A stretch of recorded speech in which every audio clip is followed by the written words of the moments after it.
fallait investir absolument dans les rédactions, avoir beaucoup plus de journalistes salariés en CDI. Aujourd'hui, on doit avoir une quarantaine de journalistes du Monde qui sont spécialisés dans la vidéo. On voyait bien que c'était un format qui était de très très loin le format privilégié par les jeunes générations. Aujourd'hui, on doit avoir abonnés au total.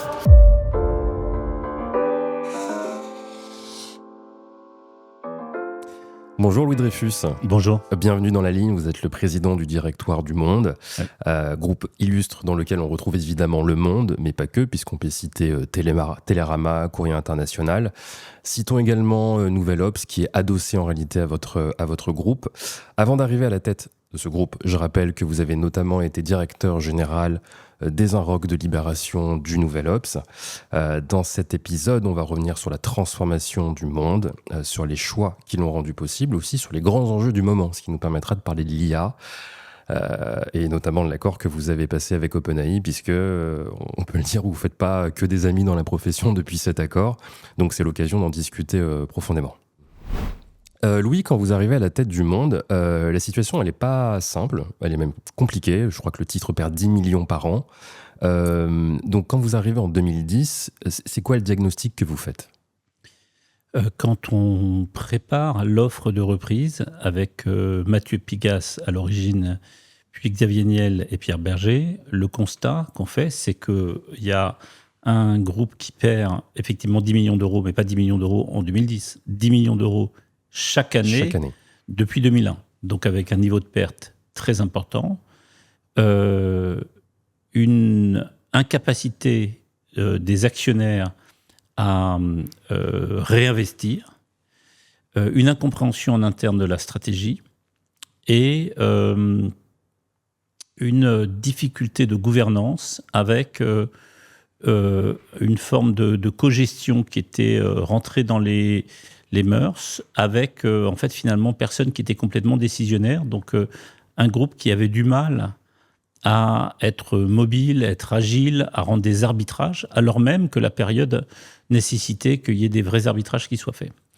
Donc on a construit une offre de reprise avec les trois investisseurs, et considérant que c'était impossible de transformer le modèle économique du groupe et du journal sans le soutien des salariés, on a suggéré qu'il y ait un vote des salariés, puisqu'il y avait au même moment un autre consortium mené par Stéphane Richard, qui présidait Orange, qui s'était associé avec Prisa, le premier groupe de presse espagnol, et Claude Perdriel, le fondateur du Nouvel Obs.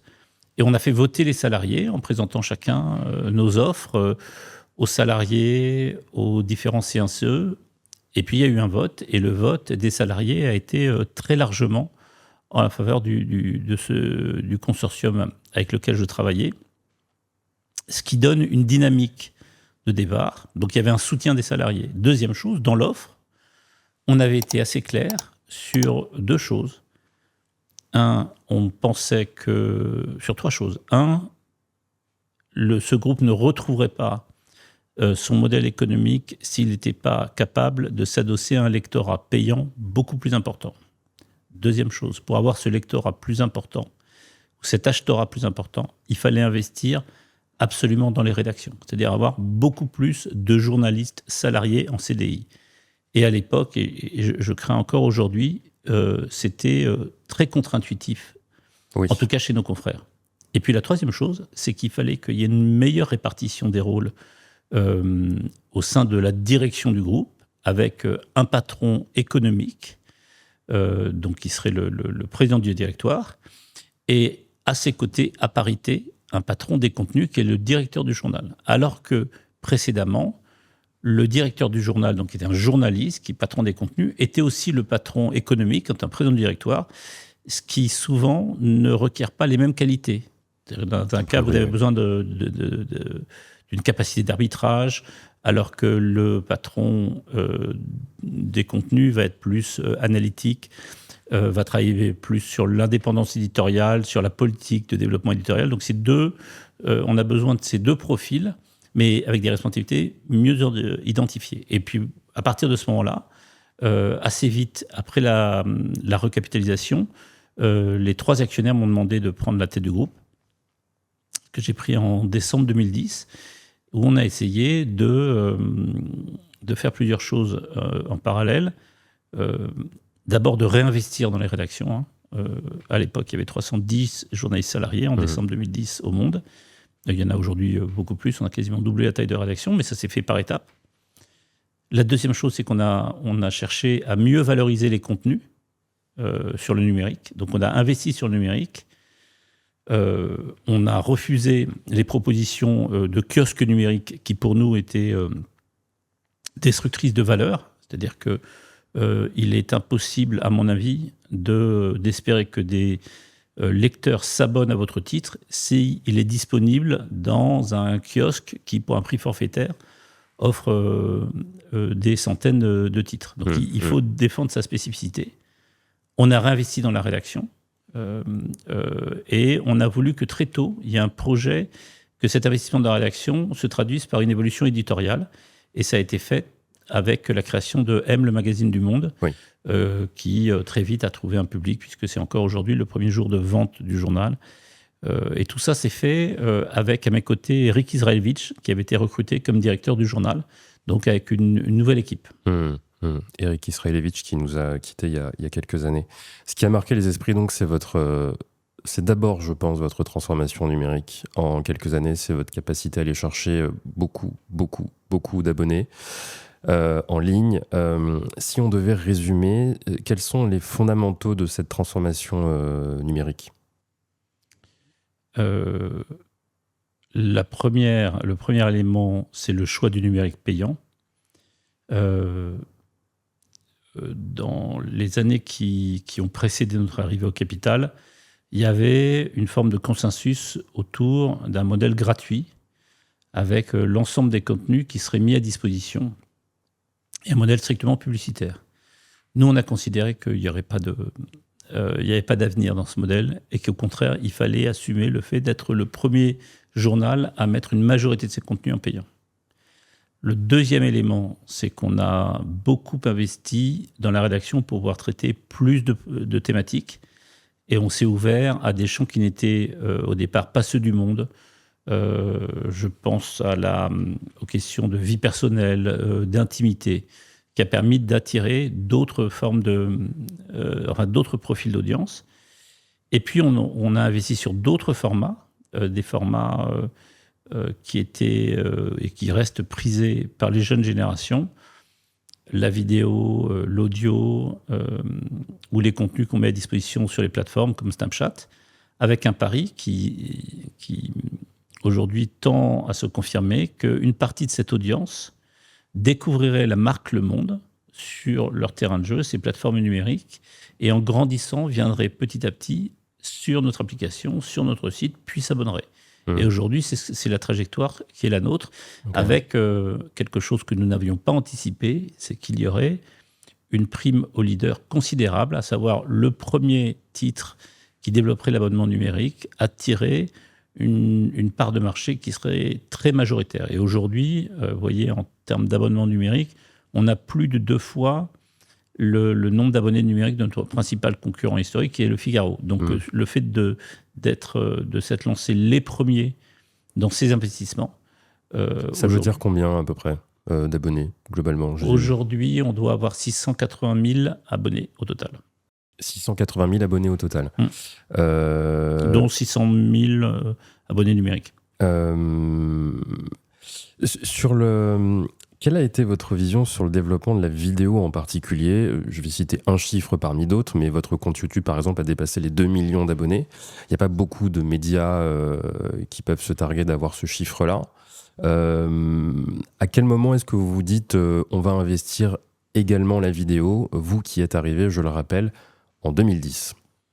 On a dû commencer cet investissement il y a plus de 5 ans. En considérant que ces formats étaient les formats prioritaires pour les jeunes générations et qu'on ne pouvait pas espérer initier une relation avec ces jeunes générations sans ce type de format. Et par ailleurs, ça nous a permis d'illustrer des enquêtes, d'offrir pas mal de compléments au format texte de nos grandes enquêtes. Donc assez vite, on s'est dit en conquête, c'est indispensable. Et en pour contextualiser le travail de nos journalistes, ça va être un formidable outil. Et donc aujourd'hui, on doit avoir une 40aine de journalistes du monde qui sont spécialisés dans la vidéo. Vous aviez observé, c'était une intuition, c'est parce que vous fréquentiez vous-même des plus jeunes, que vous saviez que c'était un canal à investir pour conquérir ce public-là? Il y a une quinzaine d'années, Le Monde s'était posé la question d'investir dans une chaîne de télévision d'information continue, en l'occurrence LCI. À un moment, le groupe TF1 s'était posé la question de fermer LCI et nous avions indiqué au PDG de TF1, non Spolini à l'époque, que si il devait envisager la fermeture de cette antenne, on serait prêt à le reprendre. Donc on avait réfléchi à cette hypothèse et le groupe TF1 a préféré continuer, et avec une chaîne qui est aujourd'hui plutôt bien portante. Et on s'est vite aperçu que nous pourrions atteindre un niveau de développement plus rapide et moins coûteux en développant nos propres capacités. On s'était posé 4 ans après la question de co-investir avec ses fondateurs dans Brut. À l'époque, le fondateur de Brut était venu discuter avec nous. Et on avait craint à la fois que ce soit un pari trop coûteux pour nous, puisque d'ailleurs Brut est resté déficitaire très longtemps, donc que ça allait obérer nos capacités de développement, et puis que ce serait un investissement purement financier, donc avec peut-être une plus-value à la sortie, mais dans la période intercalaire, une incapacité à faire prévaloir la ligne éditoriale du Monde. Donc l'un dans l'autre, on ne s'est pas lancé dans la télévision d'information, sur la chaîne d'information continue. On n'a pas été co-investisseur dans Brut, mais on a développé des capacités en interne parce qu'on voyait bien que c'était un format qui était de très très loin le format privilégié par les jeunes générations. Et vous êtes surpris par ces résultats ou pas objectivement? Vous vous y attendiez que ça marche autant? Non, on est plutôt... nous, on est plutôt convaincus qu'on a une marge de progression qui est encore très très forte. Donc moi, je pense qu'on n'est qu'au début de cette aventure. Ok. Et il y a une chose qui marque aussi quand on parle du Monde, ce sont tous ces garde-fous que vous avez mis en place depuis 2010 pour renforcer l'indépendance de la rédaction et aussi pour renforcer le poids de cette rédaction dans les décisions importantes. Est-ce que vous pourriez nous raconter comment tout cela s'est mis en place au fil du temps, puisque à nouveau vous êtes quand même reconnu pour ça? Alors, Le Monde est reconnu pour ça, et d'ailleurs, Le Monde n'a pas attendu la recapitalisation de 2010 pour avoir des dispositions statutaires ultra protectrices. Notamment quand vous nommez le directeur du journal, pour que sa nomination soit valide, il faut que la rédaction, à bulletin secret, vote en faveur de ce nom à 60%. Donc ça préexistait. De la même manière, il y a une charte publicitaire qui est très précise sur ce que nous autorisons et ce que nous n'autorisons pas. Donc la muraille de Chine entre la rédaction d'une part et l'économique d'autre part, il préexistait. Et d'ailleurs, il se reflète dans la composition du directoire. On a rajouté plusieurs dimensions en arrivant parce que c'était la première fois dans l'histoire du Monde qu'il y avait un actionnaire majoritaire. Donc logiquement, avec l'actionnariat salarié, on a essayé, en amont de cette recapitalisation, d'inventer une nouvelle gouvernance. On a d'abord co-signé une charte d'éthique et de déontologie pour expliquer très clairement les droits et les devoirs de chacune des parties. On a créé un comité d'éthique et de déontologie qui est présidé par une personnalité indépendante désignée par la Société des lecteurs. Aujourd'hui, c'est une magistrate, Magali Lafourcade, qui préside notre comité d'éthique. Il est composé pour l'essentiel de membres des sociétés de rédacteurs, de personnalités indépendantes.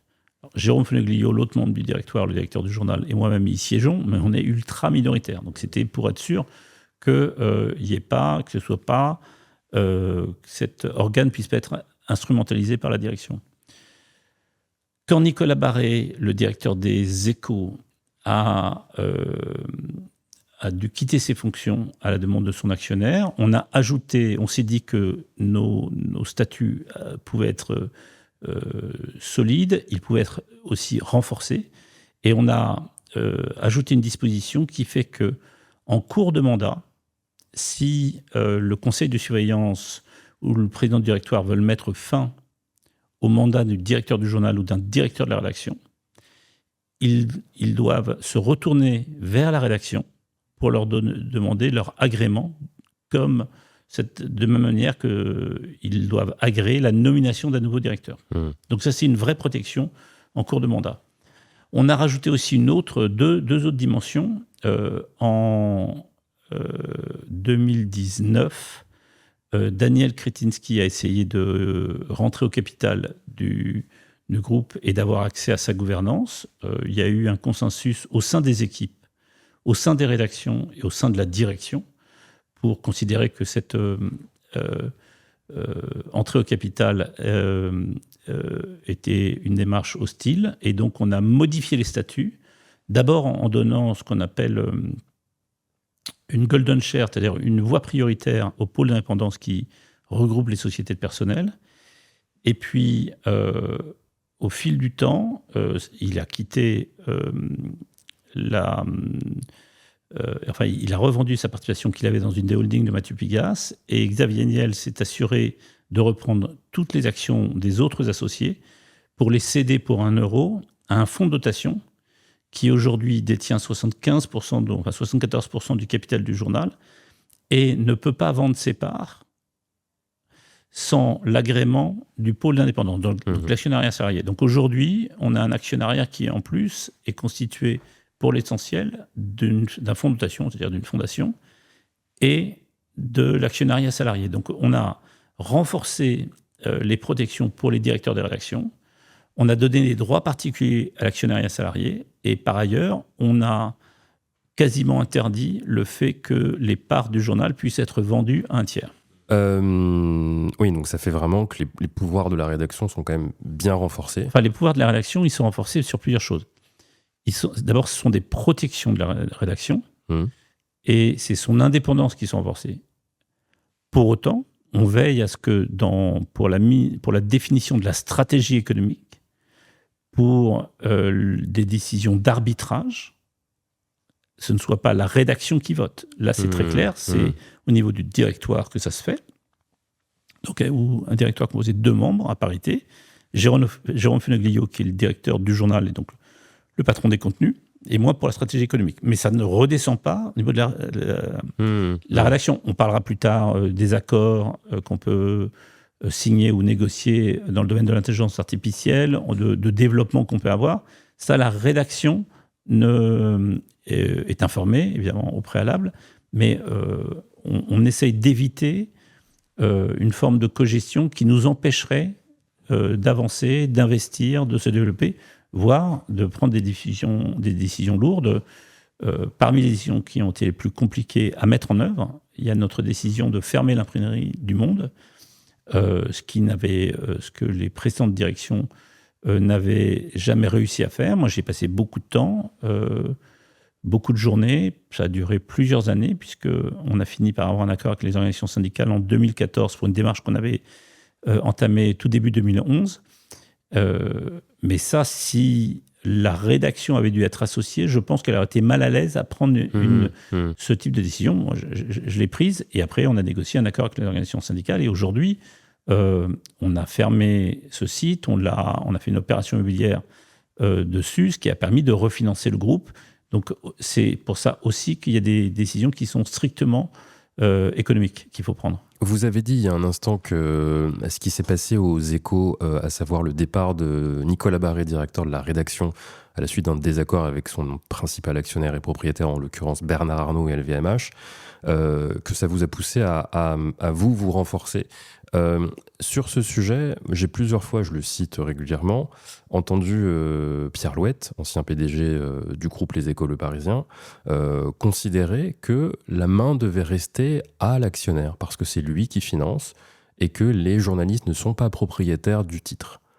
Qu'est-ce que vous en pensez ? Ouais, moi, je pense que la question se pose pas en ces termes. Oui. Le métier de journaliste est un métier compliqué, c'est un secteur compliqué dans lequel le principe d'autorité est très compliqué à mettre en place. C'est-à-dire que c'est pas parce que je vais vous nommer chef que vous aurez l'autorité d'un chef. Il faut aussi avoir la légitimité et la crédibilité. Ça, le meilleur moyen de s'en assurer, c'est de demander l'agrément des rédacteurs qui vont après travailler sous votre responsabilité. Donc, c'est pas la rédaction qui choisit son patron. Ils n'ont pas à choisir entre Monsieur A, Madame B ou Madame C. C'est l'actionnaire qui choisit quelle est la personne qui lui semble être la plus adaptée aux défis que rencontre le journal ou le titre. Mais pour qu'il prenne ses fonctions, moi je considère que c'est important qu'il y ait ces clauses d'agrément qui figurent dans les statuts des sociétés. Et j'ai personnellement regretté que les personnes responsables des états généraux de l'information, au moment où il y a eu cette grande réflexion, n'aient pas le courage d'assumer ce type d'avancée. Ça aurait été, je pense, salutaire, et ça le reste aujourd'hui, au moment où vous voyez que les rédactions sont sous pression, Oui. Qu'ils aient cette garantie, c'est-à-dire que de ne pas avoir un patron éditorial qui ne corresponde pas à leurs valeurs. Ça ne veut pas dire qu'une fois nommé, ce patron ne peut pas prendre toutes les décisions. Ça ne veut pas dire que la rédaction peut choisir qui ils veulent, mais il doit pouvoir avoir un droit de veto, et je pense que notre industrie y gagnerait en mettant en place cette disposition dans toutes les rédactions, en tout cas de journaux qu'on appelle la presse IPG, d'information politique et générale, donc ceux qui contribuent le plus au débat public. Est-ce qu'il faudrait aller jusqu'à un droit de révocation en cours de mandat ? Non, parce que le droit de révocation, ça veut dire que vous aurez, par moment, il faut prendre des décisions qui peuvent être impopulaires. Ça, vous ne pouvez pas avoir un droit de révocation, et vous ne pouvez pas avoir un patron de rédaction qui, à tout moment, peut prendre le risque de se faire révoquer par ses troupes. Donc, ces troupes ne peuvent pas le révoquer. Ça, c'est important que ça reste à la main de l'actionnaire. En revanche, il ne faut pas qu'il prenne le risque d'être révoqué par son actionnaire parce qu'il aurait résisté à des pressions. Donc voilà. Mais non, le droit de révocation, il n'aurait pas de sens. Dans ce cas-là, on est dans un secteur qui a besoin de se transformer ou pouvoir essayer des choses. Il faut pouvoir aussi revenir en arrière quand ça ne marche pas. Si vous avez un patron de rédaction qui est tétanisé parce qu'il pense que s'il propose un projet, il aura ses équipes contre lui, ou s'il doit renoncer à un projet parce que ce projet ne rencontre pas le succès espéré, il prend le risque d'être révoqué par ses équipes, on aura une industrie et des journaux qui seront encore plus fossilisés qu'ils ne le sont déjà. Je le disais en introduction, vous avez occupé différentes fonctions de direction générale, donc Libération, Le Nouvel Obs, Les Inrocks. Qu'est-ce que ça vous a appris sur votre métier de dirigeant ? Ça m'a appris plusieurs choses. D'abord que la seule façon de transformer c'est l'économie de ces journaux, c'est en le faisant main dans la main avec la rédaction et en respectant son précaré et ses prérogatives. La deuxième chose, c'est que c'était quelque chose de très compliqué qui nécessitait deux choses. D'abord, un actionnaire qui soit capable d'investir. Et moi, j'ai connu des moments, je pense à Libération, après son rachat avec un actionnaire qui refusait d'investir. Et donc, il était impossible de transformer. Donc, il faut avoir des actionnaires qui acceptent de s'inscrire dans la durée et qui acceptent de soutenir les équipes de direction dans la durée. Si le Monde est aujourd'hui bénéficiaire depuis un moment, si on a une rédaction qui est apaisée, si on est le premier par le nombre d'abonnés numériques, c'est aussi peut-être parce qu'on a une vraie stabilité au sein de la direction. Jérôme Funeglio doit être en poste depuis plus de 10 ans. Moi, ça fait plus de 15 ans. Donc ça assure une continuité plutôt que un risque de stop and go avec chaque nouvelle direction qui va commencer par détricoter ce qu'a fait la précédente avant elle-même de réinventer quelque chose. Donc, on a besoin de continuité. Et ça, je pense que peu de groupes le proposent. Si vous regardez dans la presse quotidienne, il y a 2 titres qui ont des dirigeants qui ont plus de 10 ans d'expérience dans leur fonction. C'est Le Figaro et Le Monde, qui sont les 2 titres qui, aujourd'hui, sont les plus avancés dans leur transformation numérique, dans leur modèle économique. Donc, je pense qu'il faut faire un lien. Ok, intéressant. Et comment, vous, en tant que dirigeant, vous définiriez votre style de management ? Vous êtes quoi comme genre de dirigeant ? C'est compliqué pour moi de le définir. Moi, j'aurais tendance à dire que j'essaye d'être le plus opérationnel possible, c'est-à-dire de ne jamais oublier qu'on est à la tête d'une PME. On peut dire que c'est une grosse PME, on peut dire que c'est une marque mondiale, mais ça reste une PME.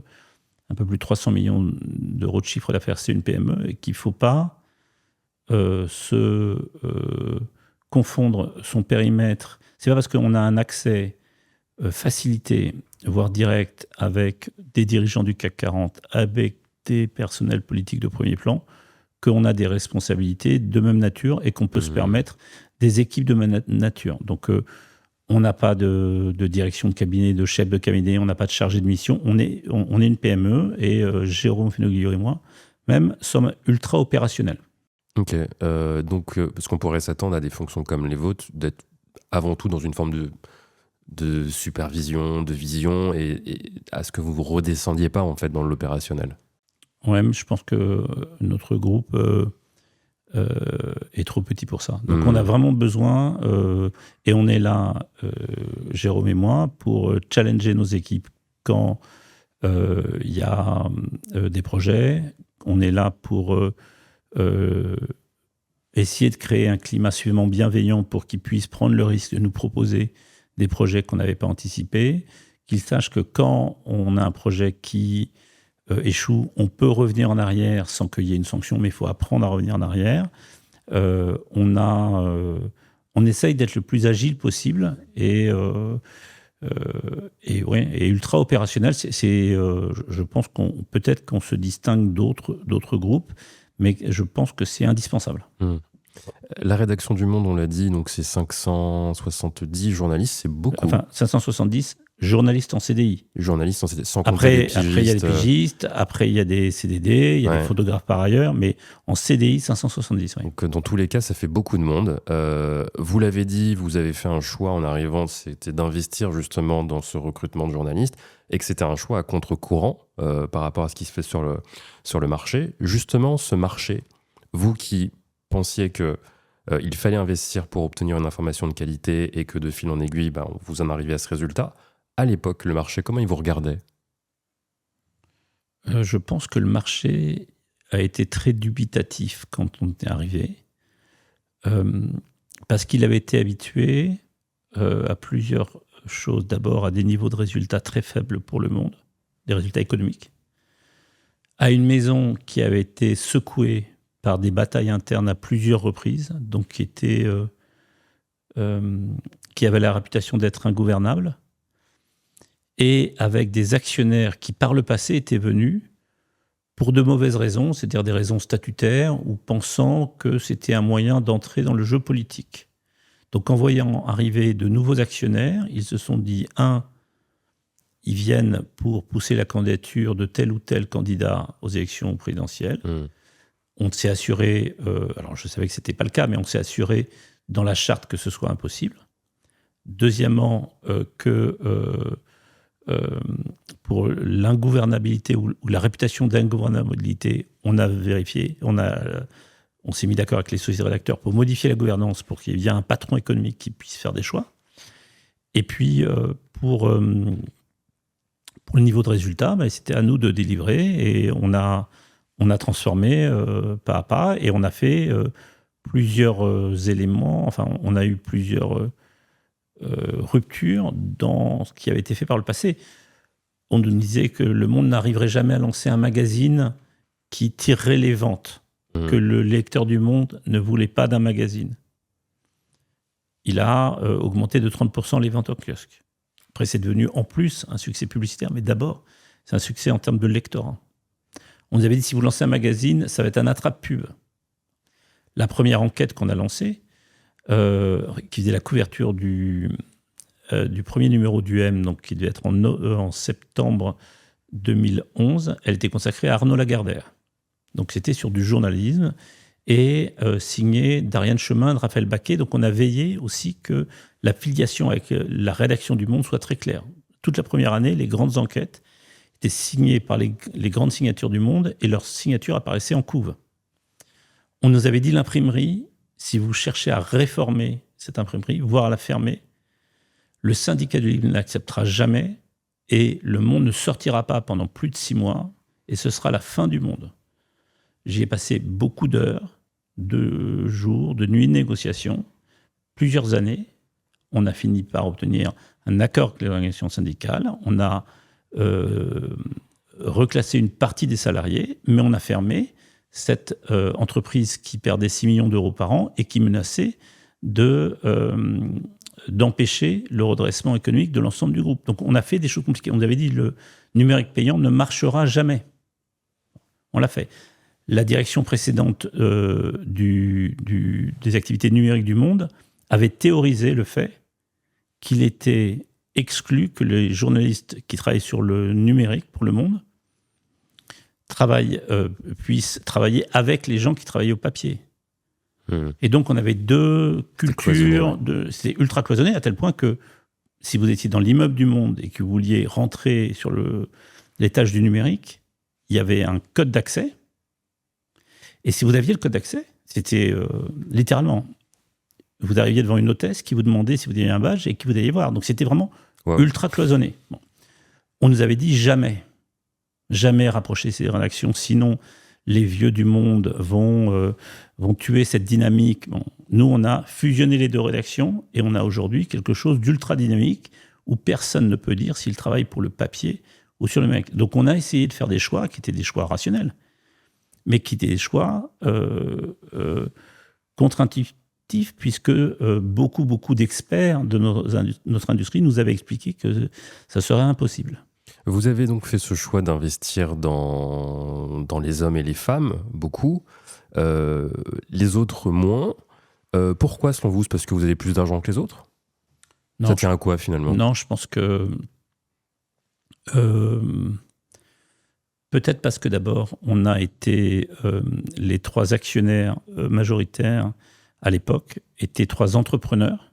Donc, ils ont été capables de faire ce pari, qui est un pari d'entrepreneur, et qu'ils avaient tous les 3 la conviction que sans une rédaction très forte, il n'y aurait pas de moyen de se différencier très clairement de l'information qui est disponible gratuitement. Donc, comme le raisonnement était pour construire un modèle économique, il faut du numérique payant, et pour qu'il y ait des lecteurs qui acceptent de payer une information qui, par ailleurs, est disponible gratuitement, il faut que l'écart entre ce qui est gratuit et ce qui est payant soit très très visible. Et pour ça, on a besoin de beaucoup plus de journalistes qui vont être des experts de chacun de leurs rubriques, qui vont avoir le temps d'être sur le terrain, qui aura des temps de reportage, qu'on ne sera pas à produire à la volée de l'information. Donc ils ont eu un raisonnement qui, me semble-t-il, est un raisonnement d'entrepreneur. D'autres actionnaires, dans d'autres titres,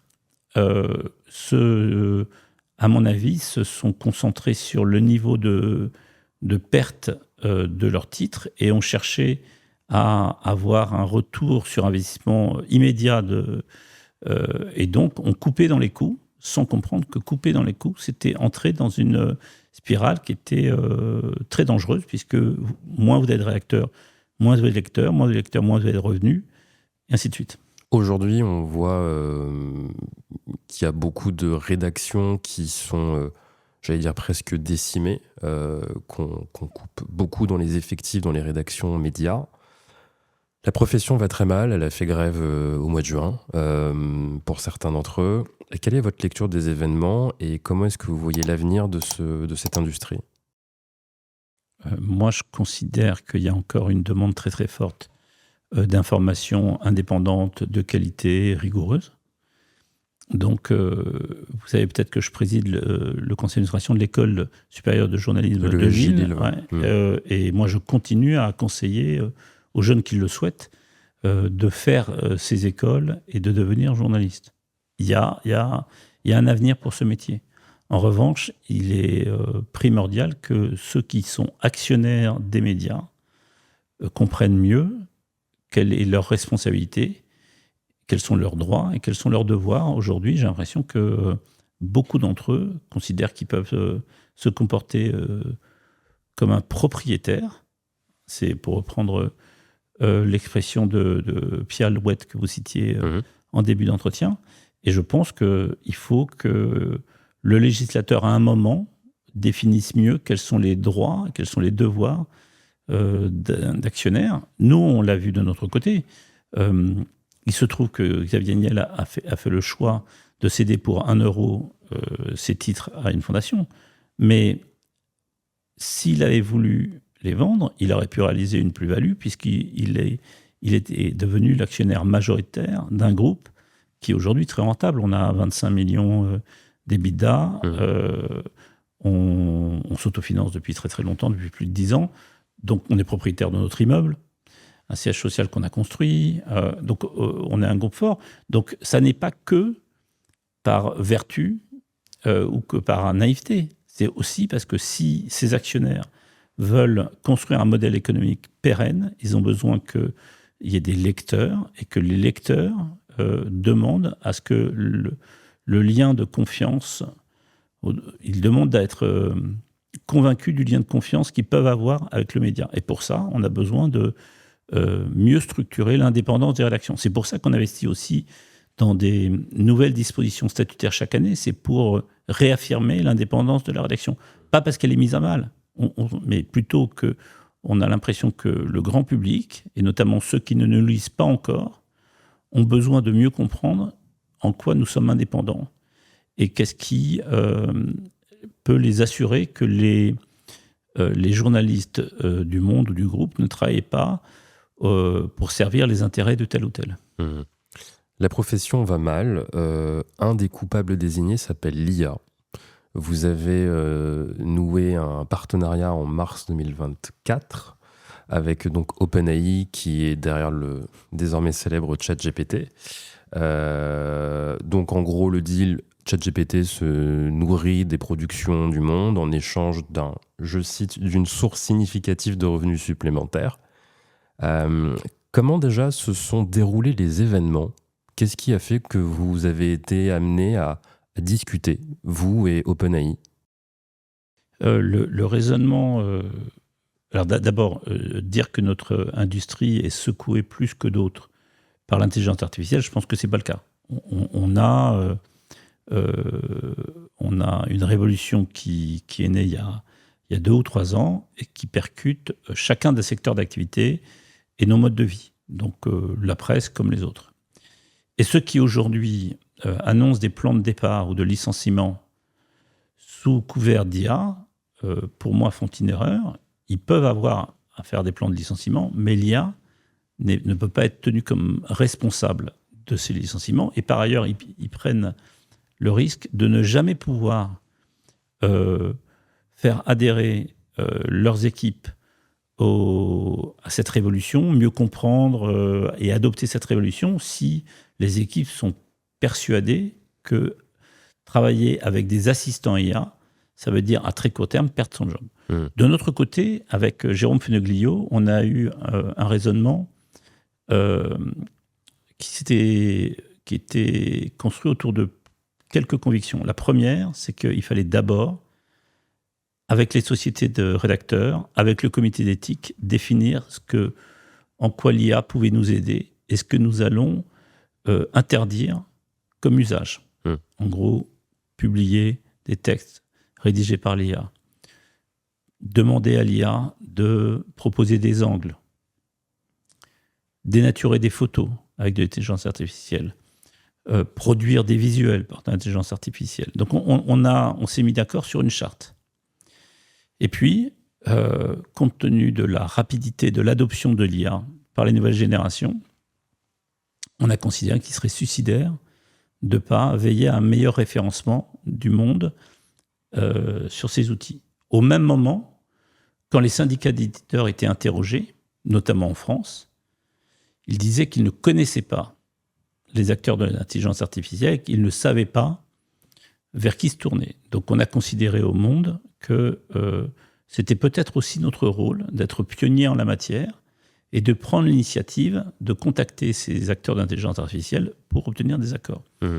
Ce que j'ai fait à l'occasion du passage de Sam Altman en France à une conférence, où je l'ai interpellé à la fin de la conférence. Il a tout à fait accepté le principe, nous disant qu'il connaissait le Monde et qu'il comprenait très bien que je veuille défendre les droits des rédactions et les droits de l'éditeur, et qu'il y avait un risque mortel pour le Monde, dont 80% des revenus viennent des lecteurs, si nos contenus étaient mis à disposition gratuitement par un tiers. Et on a mené une négociation qui visait à définir avec les équipes d'OpenAI de quelle mesure ils pouvaient utiliser nos contenus, qu'est-ce qu'ils allaient s'interdire, et notamment l'utilisation des photos publiées par Le Monde, notamment l'utilisation des dépêches d'agence, parce qu'on voulait que l'AFP puisse avoir un accord de son côté.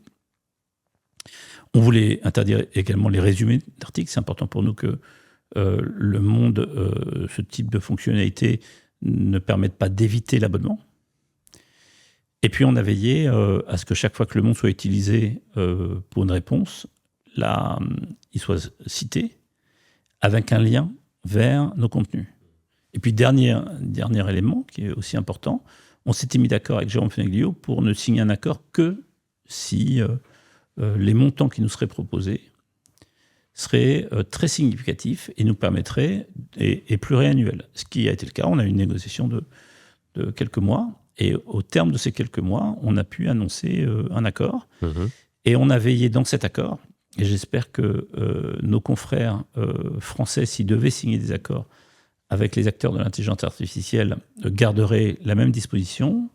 On a considéré que tous les revenus qui étaient au titre de l'output, c'est-à-dire au titre de la mention du Monde dans les réponses, seraient assimilables aux droits voisins. Et donc, on appliquerait l'accord d'entreprise qu'on a signé, qui est le plus favorable en France, qui prévoit une redistribution de 25% de ces revenus aux rédacteurs. À la rédaction, oui. Donc, et par ailleurs, et c'est pour ça que je pense aussi que les équipes du Monde y ont été favorables, nous ne distribuons pas de dividendes. Donc, si on doit avoir des revenus supplémentaires ou des profits supplémentaires, ils restent dans l'entreprise. Ils peuvent nous permettre de nous refinancer, de réinvestir, ou d'avoir de la trésorerie pour préparer des temps qui peuvent être plus difficiles. Vous ne faites pas que des amis, comme je l'ai dit en introduction. On vous reproche dans l'industrie de faire un cavalier seul.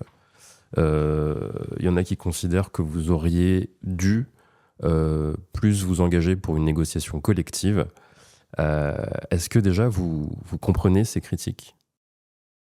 Je pense qu'il y a une forme de naïveté chez ceux qui les profèrent, peut-être aussi une once de jalousie. Dans aucun pays au monde, ces acteurs de l'intelligence artificielle n'ont accepté de signer avec des consortiums ou avec des associations, avec des syndicats professionnels. Aucun. Ils voulaient un gros média par pays, en gros, non. Par pays majeur. C'est principalement ce qui s'est passé. Non, oui. Ils veulent choisir avec qui ils signent. Voilà. Donc, or aujourd'hui, la législation leur permet de choisir avec qui ils signent. Donc moi, j'ai considéré que c'était ma responsabilité pour Le Monde, dont j'ai la responsabilité économique, de m'assurer un meilleur référencement et des revenus supplémentaires. Si Le Monde n'avait pas signé, encore aujourd'hui, en 2026, OpenAI, mais aussi Perplexity et Meta depuis, n'auraient signé avec aucun syndicat professionnel. Donc nos confrères qui manifestent leur mécontentement ne s'en porteraient pas mieux, mais mon groupe et mes rédactions auraient été pénalisés. Donc moi, je maintiens que c'était utile, voire indispensable pour Le Monde, d'être proactif en la matière, de signer des accords, en comptant qu'on tracerait une voie qui serait empruntée après par d'autres. Mais se dire que Le Monde ne peut pas avoir une capacité à signer des accords, ça n'a pas de réalité économique. En fait, mes confrères ne sont pas actionnaires du Monde. je ne suis pas actionnaire des uns ou des autres, que OpenAI ait choisi de signer avec le seul qui ait doublé la taille de sa rédaction en 15 ans, le seul qui ait des dispositifs de protection particulièrement stricts au sein des rédactions, pour moi, ça me semble cohérent avec le discours qu'il a en disant « j'ai besoin de pouvoir entraîner mes modèles sur des contenus de qualité, des contenus donc rigoureux, fiables ». Moi, j'estime que nos dispositions statutaires, dont on parlait tout à l'heure, elles garantissent ces éléments et qu'il y a une forme de cohérence entre cette exigence qu'on a quant à l'indépendance de notre rédaction et la capacité qu'on a à signer des deals. Et si vous écoutez, ou si vous avez écouté le discours d'Arthur Sulzberger à Marseille, le patron du New York Times, et l'héritier de la famille actionnaire, il y a 3 semaines, il ne disait pas de ne pas signer de deal. Il disait c'est important de signer des deals qui soient bénéficiaires pour votre titre, qui soient structurés. Ne vous laissez pas piller. Qu'est-ce qui se passe aujourd'hui ? Le monde a signé un accord. Donc je sais ce qu'OpenAI fait de mes données, je sais combien elle les rémunère. Aucun autre acteur en France n'a fait cette démarche. Aucun autre acteur en France n'a fait la démarche de poursuivre OpenAI pour une utilisation frauduleuse de leur contenu. Je pense que c'est assez naïf de considérer que ces entreprises vont naturellement aller voir chacun pour aller leur proposer une rémunération. Il faut aussi défendre les droits de nos rédactions et ne compter que sur les syndicats professionnels qui sont plutôt des associations de lobbying, mais qui ne sont pas du tout équipés pour négocier avec des acteurs américains, des deals commerciaux qui sont souvent assez compliqués. Je pense que c'est une erreur. Alors, Arthur Greg Sulzberger, effectivement, au congrès de la WANIFRA, qui réunit tous les grands médias publishers du monde, s'est exprimé. Il a quand même dénoncé les pillages des sites qui sont faits sans autorisation et sans compensation. Pour lui, c'est un sujet. Et, c'est le New York Times. Ils ont les moyens, peut-être, de mener des actions, si vous voulez. Donc, c'est peut-être plus compliqué pour des plus petits médias en France d'emprunter cette même voie. Ils ont les moyens qui sont a priori moins solides que le New York Times. Mais c'est peut-être pour ça, à ce moment-là, que les associations d'éditeurs peuvent servir. Les associations d'éditeurs sont incapables de négocier le moindre deal. Ce n'est pas leur métier, très bien. Mais peut-être qu'ils peuvent initier des actions en justice. Là, aujourd'hui, vous avez des acteurs qui peuvent se servir et qui ne sont pas attaqués en justice. Moi, je considère que mon rôle, c'est de défendre les droits de mes rédactions et les droits de mes contenus, les droits d'éditeurs, en fait. Mais il y a une forme de passivité dans le secteur. Donc après, que les uns ou les autres disent que le monde n'aurait pas dû faire cavalier seul, mais si on n'avait pas fait cavalier seul, il n'y aurait pas de deal en France. Donc il y aurait cette forme d'accord implicite pour que ces plateformes viennent se servir ou viennent piller nos contenus, pour prendre l'expression de Sulzberger. Moi, je ne suis pas d'accord. Et mes rédactions y auraient perdu, puisqu'ils auraient perdu l'accès à une partie des revenus que nous avons négociés. Donc, sincèrement, je pense qu'on a fait au mieux pour le monde. Et il y a eu un article récemment, je crois que c'était dans la revue des médias, la revue de l'INA, qui a travaillé sur le référencement des médias français dans les outils d'intelligence artificielle. Et dans leur étude, Le Monde est particulièrement bien référencé. C'est aussi parce qu'on a eu cette démarche proactive. Moi, mon but, c'est qu'on aille chercher beaucoup plus de lecteurs, notamment dans les jeunes générations. Pour ça, j'ai besoin d'être référencé là-dessus. Et le fait d'attendre une hypothétique législation, c'est une erreur. Donc moi, je ne peux pas attendre que le législateur s'intéresse aux médias ou se sente en capacité au Parlement de faire passer une loi. Est-ce que vous ne considérez pas que vous êtes quand même en train peut-être d'assécher le marché ? Parce que vous êtes leader, parce que vous êtes une marque puissante en France, Et c'est aussi la raison pour laquelle je pense que d'autres médias auraient souhaité être avec vous, parce que vous avez cette force d'entraînement-là, et que forcément c'est beaucoup plus simple, même si vous avez travaillé pour, d'obtenir de tels deals avec un OpenAI, et que d'autres sont sans doute moins en capacité parce qu'ils n'ont pas la même position sur le marché. Donc là, vous êtes numéro 1, vous captez l'essentiel, vous êtes bien référencé. On ne capte pas l'essentiel. Au détriment d'autres, non? D'abord, vous avez ces entreprises on dispose de ressources financières très très importantes. Oui.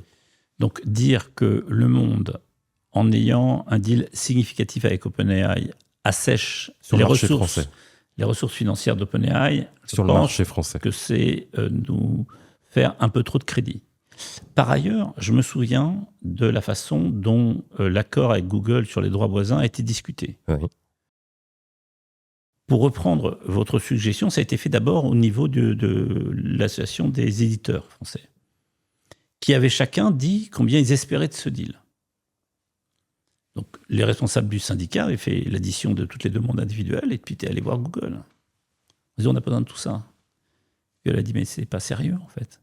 Parce que chacun des éditeurs avait considéré que Google était suffisamment bien capitalisé pour leur verser à peu près l'équivalent de leur perte annuelle. Donc Google a mis fin à la négociation. Voyant cela, j'ai pris l'initiative d'aller voir Google pour négocier un accord pour le monde, en considérant qu'une négociation collective était visiblement impossible, pas seulement du fait de Google, du fait de l'immaturité des éditeurs et des gens qui animaient cette communauté d'éditeurs. L'immaturité. Oui, c'est-à-dire qu'on ne peut pas demander tout et n'importe quoi. Il faut pouvoir avoir un rationnel. Nous avons conclu un accord avec Google. On était le premier à conclure un accord. Juste après, il y a eu le Figaro, et juste après, l'ensemble des éditeurs français. Donc, il faut par moment qu'il y ait un des leaders qui prenne cette responsabilité, au risque d'être impopulaire.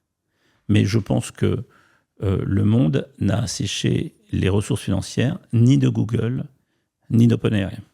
Non, mais c'est assécher le marché, en fait. C'est-à-dire que vous avez aspiré ce qu'il était peut-être possible d'espérer, de capter, entre guillemets, en tant que média français, en nouant un accord avec OpenAI. C'est-à-dire que, et je l'ai même entendu, puisque j'étais également à Marseille au congrès de la WANIFRA, il me semble qu'OpenAI, ils ont été clairs qu'ils n'avaient plus besoin de passer d'autres deals en France. Non, je pense qu'ils sont toujours en discussion en France. Ah oui? Ouais.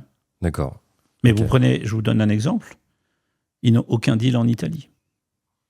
Aucun. Est-ce que le marché italien se porte mieux? Non. Est-ce que les éditeurs se portent mieux? Non.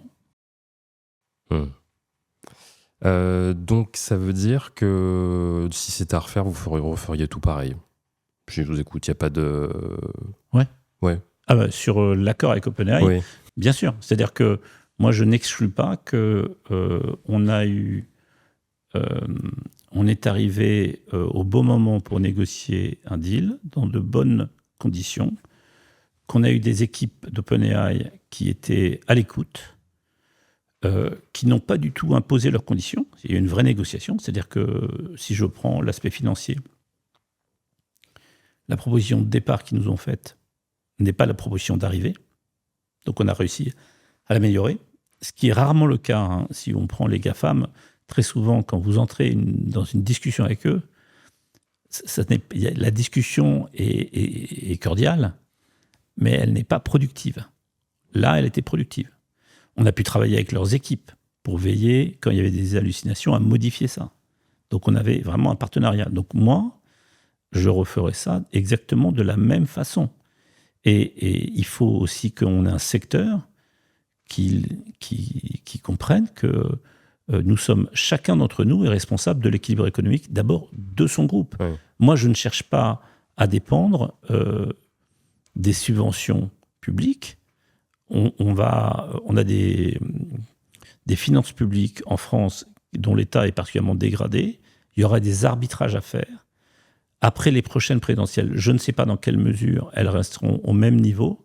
Il est primordial pour moi de défendre l'indépendance économique de mon groupe. J'ai deux actionnaires. D'une part, l'actionnariat salarié. d'autre part une fondation qui détient les parts, mais qui n'est pas capitalisée. Donc, il est vital pour le groupe qu'on assure durablement sa rentabilité économique. En signant ce type de deal, j'assure la rentabilité économique, j'assure ma capacité à continuer à recruter, à continuer à développer les effectifs. Donc oui, je n'ai aucun regret. Après, là, je pense qu'il ne vous aura pas échappé que c'est un contexte un peu différent avec les géants de l'IA. Ils avaient besoin d'acteurs comme vous. Ils ont besoin, pour alimenter correctement leur machine, ils avaient besoin d'avoir une information vraiment fiable, produite par des journalistes, sérieux, etc. Puisqu'il y avait aussi l'enjeu des hallucinations, du fait que les IA pouvaient dire parfois tout et n'importe quoi.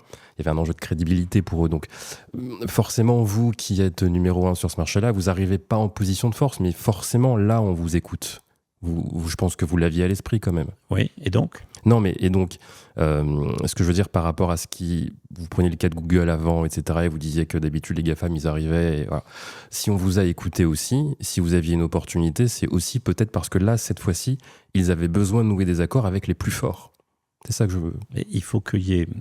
Si on veut qu'il y ait un marché pour ces accords de licence, il faut qu'au départ, il y ait des accords. Donc, il y ait des premiers signataires. Une question sur le SPUR, qui est cette coalition de publishers internationaux qui cherchent à se défendre face à l'IA.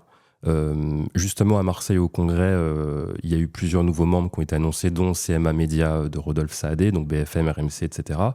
On vous a une fois de plus tendu la main à la tribune, et pour vous, c'est toujours non.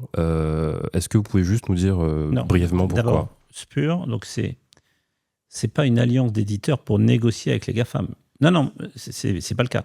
Puisque dans cette alliance, d'abord, c'est une alliance au départ britannique. Tout à fait. Okay. Donc, avec des éditeurs, certains ont signé des accords, notamment avec OpenAI, je pense au Guardian par exemple, au Financial Times, et d'autres n'ont pas d'accord. Okay. Donc, l'idée n'est pas que cette coalition négocie pour ses mandants. C'est absolument pas le cas. Okay. C'est pour essayer de créer un endroit où on peut réfléchir aux données, aux standards de ce type de négociation. Okay. Cette alliance, qui est intéressante, avec plusieurs titres anglais qu'on connaît très bien, elle est majoritairement anglaise. Okay. Moi, que le monde paye des cotisations de manière importante, juste pour un effet d'image, pour avoir son logo dans une présentation, et ne pouvoir accéder que de manière irrégulière, parce que le barycentre de cette coalition est à Londres, à ces réunions, je ne suis pas sûr que ce soit de bonne politique.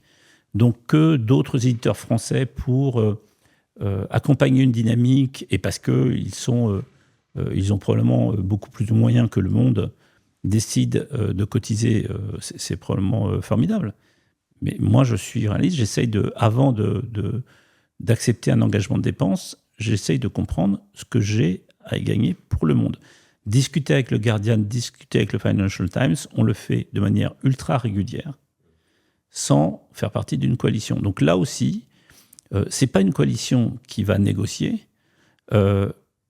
Sulzberger était présent à Wanifra. Je ne me souviens pas d'avoir vu le logo du New York Times sur les annonces du SPUR. Donc il peut avoir des initiatives collectives sans qu'on soit forcément obligé d'y souscrire.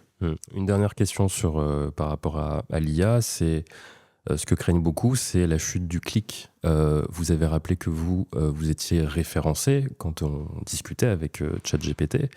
Après, vous connaissez les usages.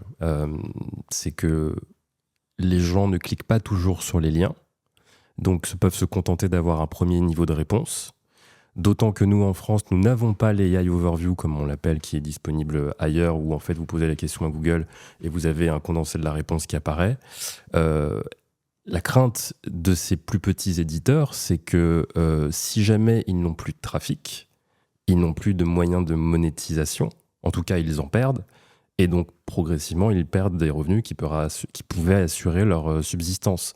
Est-ce que cette crainte, vous l'entendez ? Je l'entends, mais pour autant, je je constate une réalité en étant le seul média français partenaire de ChatGPT. ChatGPT nous amène une audience pour l'instant additionnelle marginale. Pourquoi marginale ? Parce que les outils d'intelligence artificielle sont des outils qui sont massivement utilisés par les plus jeunes, qui sont en première intention pas nos lecteurs. Ils le seront plus tard, mais pas quand ils ont entre 16 et 20 ans. Donc c'est normal que ce soit marginal. En revanche, sur ce volume marginal, le taux de conversion, donc des gens qui voient la réponse, qui utilisent le monde est sourcé, donc ils cliquent sur le lien, ils sont confrontés au paywall, et là, ils décident de s'abonner.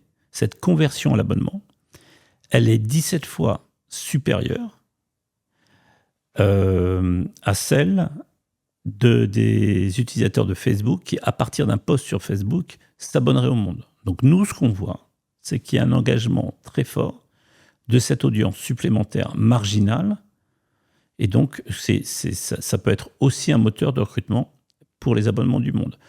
Moi, je pense qu'AI Overview et AI Mode, donc les fonctionnalités développées par Google, se déploieront en France cette année. Il y a peu de... Je pense qu'il faut accepter cette réalité. À charge pour nous, chacun, de défendre nos droits. Mais ça ne veut pas forcément dire que c'est la fin des audiences numériques. Si vous regardez les baisses d'audience qui sont constatées à l'étranger, je pense notamment en Angleterre, aux États-Unis, où ces outils sont plus développés, on a vu une baisse de 30%, non pas de l'audience, hein. On a vu une baisse de 30% de l'audience qui venait du search, qui équivaut à 40 à 50% de l'audience totale. Donc c'est 30% de 40. On ne parle pas exactement des mêmes chiffres. Et par ailleurs, ce que nous disent les Américains, et je voyais encore des gens du New York Times la semaine dernière, c'est qu'ils arrivent petit à petit à corriger ces baisses d'audience. Donc non, je suis pas pessimiste, et je pense que notre industrie aurait tort de se réfugier dans un pessimisme systématique. En revanche, c'est important qu'on défende nos droits.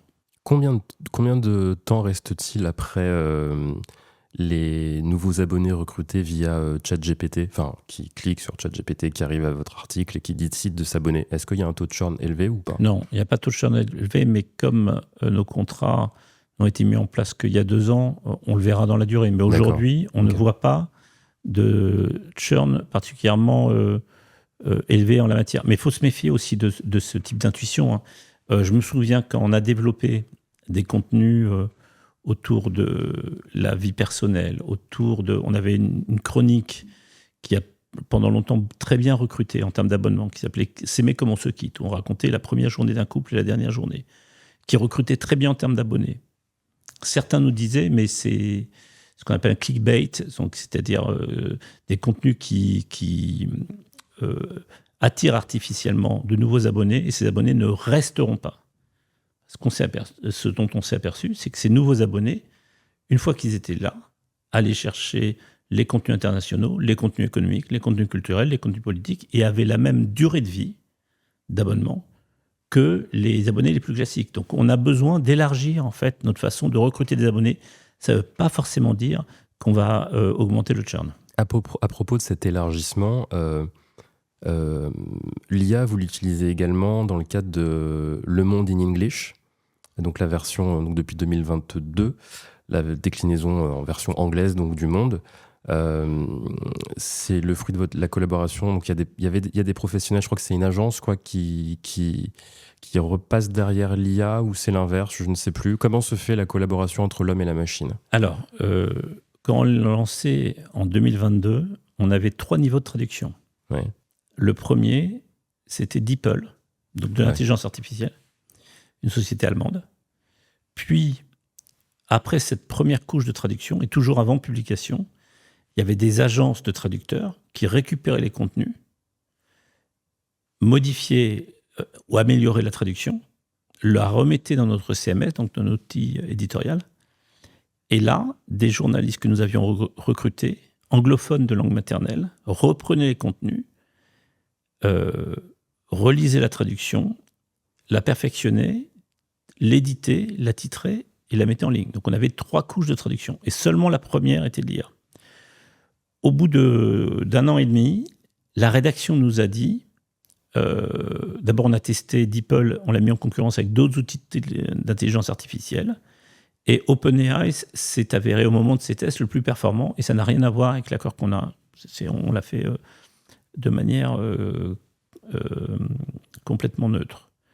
Et puis très vite, la rédaction anglophone de langue maternelle nous a dit l'étape de traduction experte, vous pouvez la passer, parce qu'aujourd'hui, l'outil de traduction d'intelligence artificielle c'est à tel point développé que s'il y a une équipe renforcée de journalistes anglophones, on sort à faire sans cette couche-là, qui est une couche qui prend du temps. Et donc aujourd'hui, maintenant, il y a une première couche d'intelligence artificielle, et après, il y a des journalistes qui reprennent la traduction, l'éditent, la modifient autant que de besoin, titrent l'article et le mettent en ligne. Quel bilan vous tirez de cette déclinaison lancée en 2022 donc ? On a plusieurs choses. En termes qualitatifs, je pense que c'était indispensable pour le monde et très cohérent avec son ambition d'origine, de raconter l'actualité internationale à un public le plus large possible. Nos journalistes, notamment à l'étranger, nous disent que leurs sources lisent beaucoup plus Le Monde parce qu'ils ont accès à ces contenus quand c'est dans des territoires anglophones ou qu'ils maîtrisent l'anglais. Et enfin, économiquement, on a augmenté notre portefeuille d'abonnés et on a une activité, Le Monde in English, qui est aujourd'hui rentable. Donc c'est une activité qui n'aurait pas été possible sans l'intelligence artificielle, qui a permis de créer 10 emplois de journalistes en CDI et qui nous fait gagner des abonnés. Voilà, donc moi, je pense que le contrat est rempli. Est-ce que ça vous donne des idées pour un autre titre du groupe qui est Courrier International et qui est très centré sur la question de curation, édition, traduction d'articles en langue étrangère ? Non, parce que je pense que Courrier International, qui a une équipe de traducteurs, oui. N'apporte pas à une fonction qui est très différente. Leurs traducteurs, on a besoin d'avoir des traducteurs qui maîtrisent les langues pour qu'ils puissent comprendre et choisir. Il y a une sélection dans les articles qui d'abord doit être faite en mettant en perspective, en contextualisant, en choisissant de construire un sommaire, en éliminant certains articles, en mettant en exergue d'autres. Et ça, c'est pas l'intelligence artificielle qui peut faire ces choix-là, c'est des choix éditoriaux. Donc Courrier International a probablement d'autres bénéfices à attendre de l'intelligence artificielle, mais ça n'est pas parce que Le Monde in English s'est développé que ça induit des conséquences dans l'organisation de Courrier International. À propos du groupe, je crois savoir que vous n'êtes pas favorable à de la synergie éditoriale entre les titres du groupe, et ça me paraît intéressant de vous interroger là-dessus. Je voudrais comprendre quelle est votre position sur le pourquoi. Est-ce qu'il n'y aurait pas des ponts entre Télérama, Le Monde et le Courrier International, par exemple ? Il y a des ponts. Éditoriaux. Mais pas éditoriaux. Moi, j'essaye de protéger l'identité de chacun des titres. J'essaye de protéger les aspérités de chacun des titres et leurs différences. Le risque de faire une grande rédaction culture qui produirait à la volée des contenus pour Le Monde, pour Télérama, une grande rédaction internationale qui travaillerait pour Le Monde diplomatique, pour le Courrier International, c'est avoir la certitude qu'on va lisser tous nos contenus, qu'on va abîmer ces marques et qu'à un moment, nos lecteurs, si tant est qu'ils restent abonnés à un des titres, ne s'abonneront qu'à un titre. Moi, je veux qu'il soit clairement compris que les titres ont chacun leur ADN, chacun leur exigence éditoriale. Je pense que le niveau est très élevé dans chacun des cas, mais en aucun cas ce sont les mêmes personnes qui produisent les contenus. Donc on se retrouve sur beaucoup de valeurs, sur beaucoup de causes. Pour autant, c'est important que les titres travaillent de manière très séparée. C'est pour ça que quand on a construit le nouvel immeuble et décidé de l'implantation des rédactions, on a veillé à ce que chacune des rédactions soit isolée des autres pour qu'ils puissent travailler en toute autonomie. Donc ça, c'est pour moi important, c'est-à-dire que le groupe est une fédération de titres, mais il n'y a pas, on n'est pas une usine à produire des contenus. On se distingue de ça. Si j'en reviens au Monde et votre stratégie numérique, les chiffres qui sont les vôtres, donc le dernier chiffre que j'ai vu en termes d'abonnés, c'est plus de 680 000 abonnés, quasiment 690. J'espère qu'il est à jour à peu près. Pendant longtemps, vous aviez annoncé l'objectif du 1 million d'abonnés. Je crois pour 2023 au départ, et puis après ça devait être 2025, et puis là finalement c'est repoussé à 2031 de mémoire. Qu'est-ce qui s'est passé? Ça a été spectaculaire, il y a eu une espèce de gros boom d'abonnements, et puis ça s'est ralenti. En fait, pendant les premières années, l'objectif du groupe, c'était d'abord d'atteindre la rentabilité et le bénéfice. Quand vous sortez de 10 ou 12 ans de pertes structurelles et d'un risque de faillite chaque année, on s'était donné comme exigence, comme objectif, d'arriver à retrouver un modèle économique tout en préservant l'indépendance des contenus.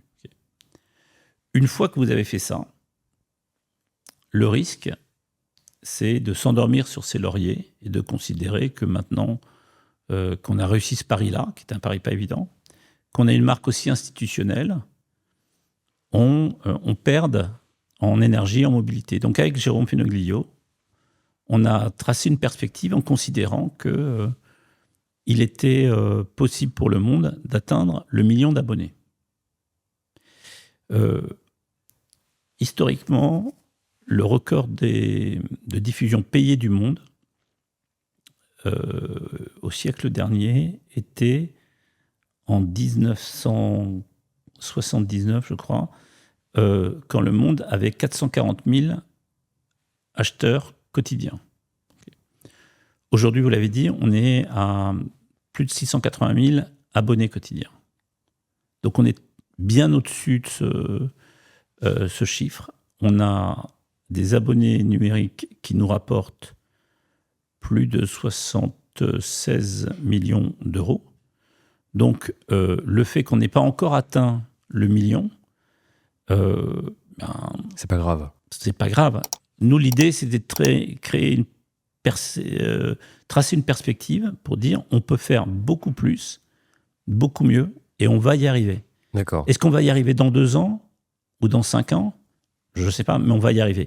Et moi, ce que je vois pour l'instant, c'est qu'on a une croissance continue de nos abonnés numériques, une croissance continue du revenu moyen par abonné numérique, donc au total, une croissance de notre chiffre d'affaires apporté par les abonnés numériques. Plus de 12 euros par abonné, je crois. Ouais, c'est ça, par mois. Par mois.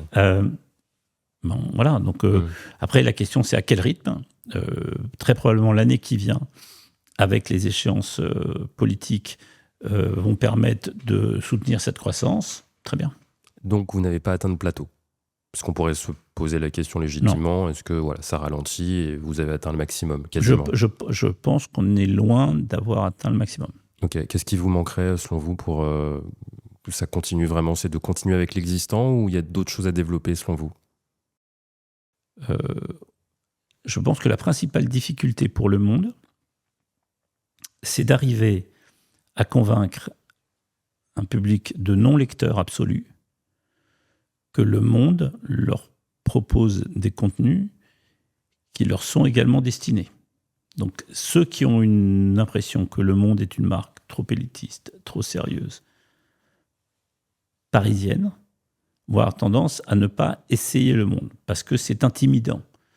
D'où les investissements qu'on fait sur les réseaux sociaux, sur les plateformes numériques, avec l'audio, avec la vidéo, pour essayer de convaincre ces non-lecteurs absolus qu'il n'y a pas que les chaînes d'information en continu pour s'informer, il n'y a pas que les réseaux sociaux, se tourner aussi vers les rédactions, si on est capable de produire des formats qui leur sont accessibles, c'est un moyen d'être mieux informés.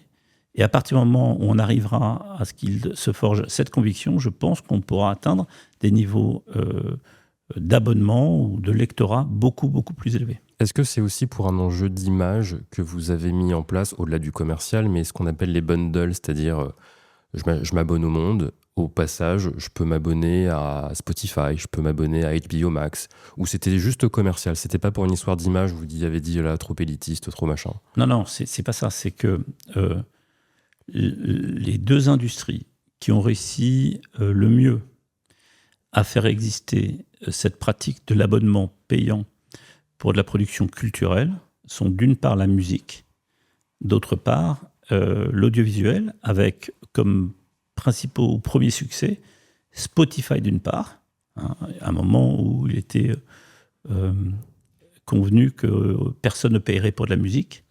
Spotify a inventé un usage. Du même moment, en parallèle, alors que YouTube proposait beaucoup de contenus gratuits, Netflix a réussi à comprendre à montrer que si on avait des contenus exclusifs, de qualité, alors on pouvait développer une base abonnée. Donc on s'est dit, ces grandes plateformes ont réussi à toucher des dizaines de millions de consommateurs qui sont prêts à payer pour des biens culturels. C'est peut-être le moment de s'associer avec elles pour avoir des offres conjointes. Et ça marche bien? Et ça marche. C'est-à-dire? C'est-à-dire qu'on voit des abonnements arriver. Ok, d'accord, très bien. Vous êtes inspiré du New York Times pour faire ça, c'est ça? Dans la pratique. Je ne sais pas si on s'est inspiré du New York Times. Parce qu'ils font ça pas mal. Ils font ça et ils font plein de choses très bien, mais en l'espèce, c'est pas ça. C'est qu'on a considéré que une partie du succès de l'abonnement numérique du monde venait de cette explosion des usages de l'abonnement dans d'autres industries culturelles et qu'à un moment, on pouvait peut-être conclure des partenariats avec les leaders de cette industrie. Alors, si j'ai bien compris, pour conclure votre mandat, je crois qu'il était renouvelé jusqu'en 2031. Jusqu'en 2031, tout à fait. C'est ça. Quels sont vos principaux objectifs d'ici à cette échéance? Mes principaux...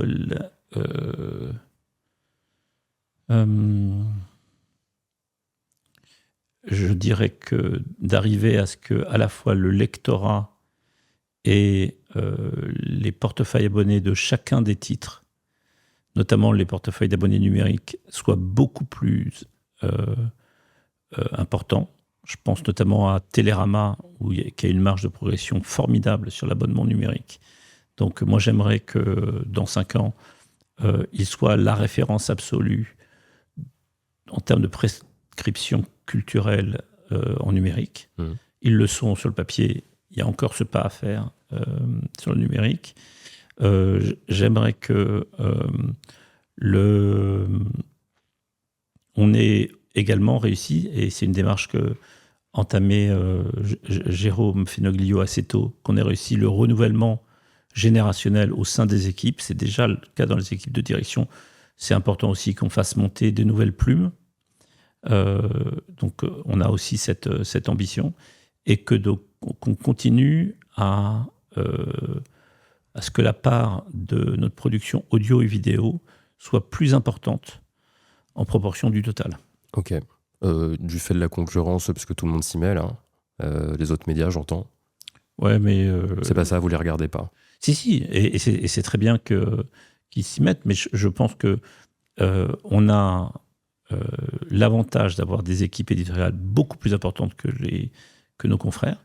Le fait qu'on ait des équipes beaucoup plus importantes nous oblige et devrait nous permettre d'être beaucoup plus efficaces, d'être beaucoup plus largement vus qu'elles.